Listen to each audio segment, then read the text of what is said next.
Alright, looking at two-dimensional and three-dimensional figures, the first lesson in this unit will be dealing with the areas of quadrilaterals. Some of this will be review, some of it may not. Looking at parallelograms, what we're talking about here is the formula, simply the base times the height. Now be careful about what the height is. We're not talking about the slant height. We're talking about the height of or basically, let me describe what the height of the parallelogram is. It's the perpendicular distance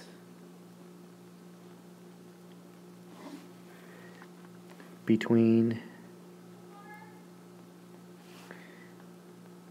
any two parallel lines. And we see that dotted line right there. That's the height, the distance between these two parallel lines. The base of the parallelogram is any side of the parallelogram.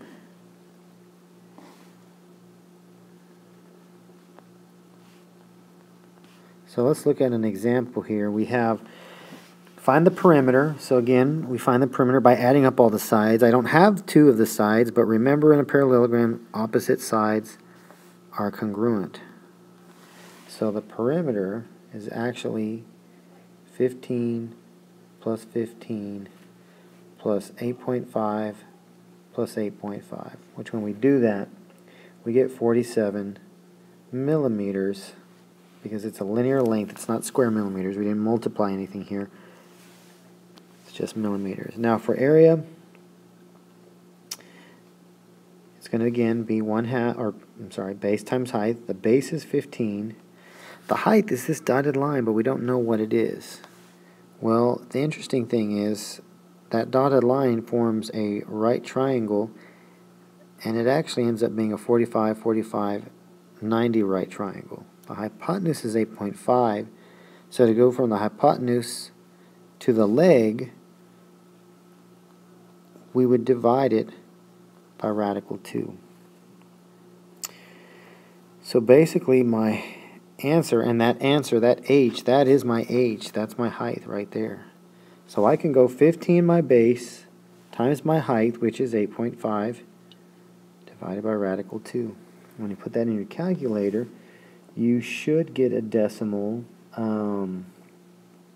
somewhere around 90. Maybe you got 90.2. We're close enough to say 90. Millimeters squared. We use square units for area because we're talking about two dimensions. Alright, now let's look at triangles. This is probably a review. Some of these we're going to look at today in today's lesson. Others we're not going to look at until a few more lessons, but we're still going to write the formulas. If I've got a right triangle, it's simply 1/2 base times height. This is a right triangle. This is my base. This is my height. If I have an equilateral triangle, we use this formula. The area is equal to 1/4 times the side squared, that's not a 5, that's an S, times radical 3. And if we have an angle, if we have a side, we have another side, and we have an angle, then the formula we would use would be area equals 1/2 times A times B times sine C. That's for future reference. The one we're going to focus today on is the 1/2 base times height. Again, the base, it can be any side, and the height is the length of an altitude drawn to a given base. Basically, if we're using this as the base, let me change the colors there. If we're using this as the base, then we have to draw the altitude that's perpendicular to that base in order to find the height. Alright, so let's find an example here. It says that we're needing to buy mulch and we're needing to find some paving stone to border this garden. Well, how much mulch and how many stones do we need? The stones are going to border the garden, so we need to find out the length around the garden, which is actually the perimeter. So we're going to take 7 plus 23 plus 15. And when I do that, I end up with 45 feet. Now notice my rock is in inches, so I have to convert this to inches. 45 feet actually ends up being 540 inches. And if I have 540 inches, how many 4-inch stones will be needed to cover that distance? We're going to divide by 4. And when I do that, I end up with 135. So exactly 135 stones will be needed to border the perimeter here.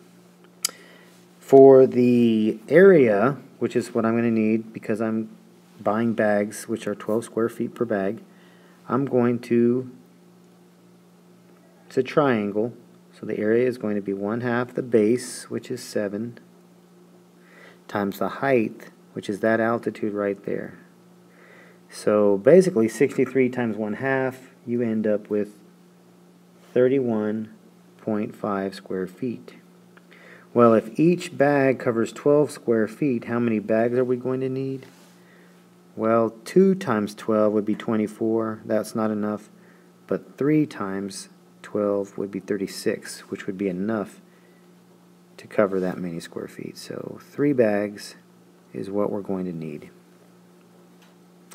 Okay, trapezoids. This might be the first new one that you're looking at in this chapter or in this lesson.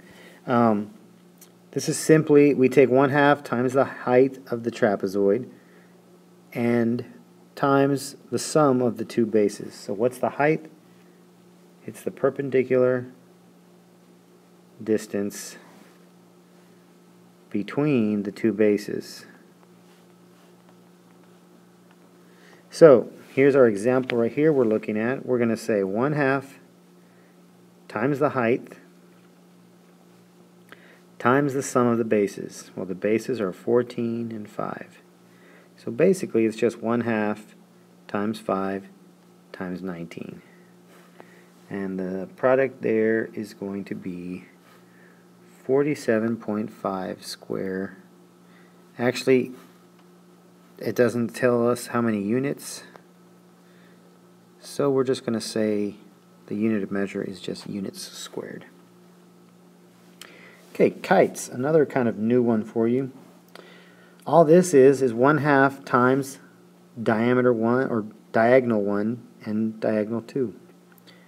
So we take 1/2 in our example times diagonal 1, the length of that diagonal is 15, times the other diagonal, which is 8. We multiply that and we get 60. Unit of measure is meters squared because we're looking at area. And the next one we're looking at, find the rhombus area of this rhombus. The rhombus is 1/2 times, it's basically the same as the kite. So 1/2 times diagonal 1, which is this length. The whole length here is going to be 24 because both segments are 12, so 24 times this diagonal, which is 10 plus 10, 20. When I multiply that, I end up with 240 square feet. Okay, so we looked at those examples. Your homework assignment. You did not have to do 2, 4, 6, or 8, but the rest of those on that first page are trapezoids. I'm doing more trapezoids here. Be careful on number 20. Actually, let's look at number 16 first. That's a 30, 60, 90 triangle. You need the height right there. But the hypotenuse is 30, so what do we do? The hypotenuse to get to the short leg, divide it by 2. What do you do to get from short leg to long leg? Multiply it times square root of 3. So the height is actually 15 radical 3. And number 20, we're looking at, we need the length of this diagonal, or that section, but if this is 8, what is that height? We end up with a right triangle, 10, 8, and x. So use Pythagorean theorem to solve for that. Of course, once you solve for that, to find the diagonal, you have to multiply it times 2 because we have 2 segments that long in that one diagonal. Alright, and that's it. Hopefully that helps you with your assignment.